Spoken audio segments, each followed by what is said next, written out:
මම අදලුත් මොටිවේෂන් එකක් ගෙනාවා. එහෙමනම් බලමු මොකද්ද මේ මොටිවේෂන් එක කියලා දරුවනේ.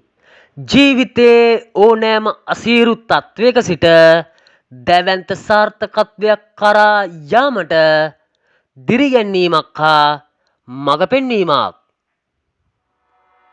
ධාවන තරඟයකදී තරඟකරු වටපිට බලා අනෙක් අය දුවන ආකාරය දෙස බලා ඔහු දුවන ආකාරයටම දුවන්න ගත්තොත් ඔබගේ වේගය අඩාල වෙනවා. ඉලක්කය වෙත තියෙන අවධානය නැති වෙනවා.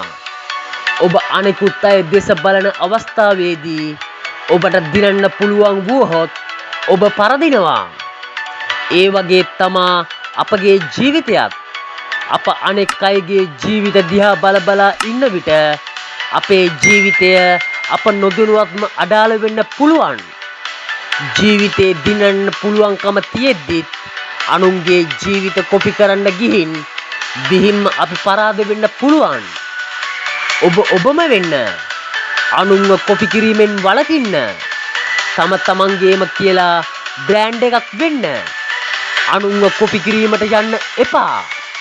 සියලුම පැතුම් ඉටු වෙන වාසනාවන්ත දවසක් වේවා. මේ වීඩියෝ එක හොඳයි නම් ලයික් කරලා කමෙන්ට් එකකුත් දාගෙන යන්නත් අමතක කරන්න එපා යාළුවනේ. ඉතින් මේ වීඩියෝ එක තවත් කෙනෙක්ට බලන්න ෂෙයා කරන්න.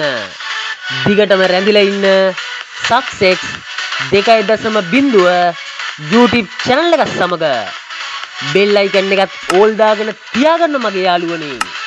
එහෙමනම් තවත් අලුත් මොටිවේෂන් වීඩියෝ එකකින් නැවත හමු වෙමු.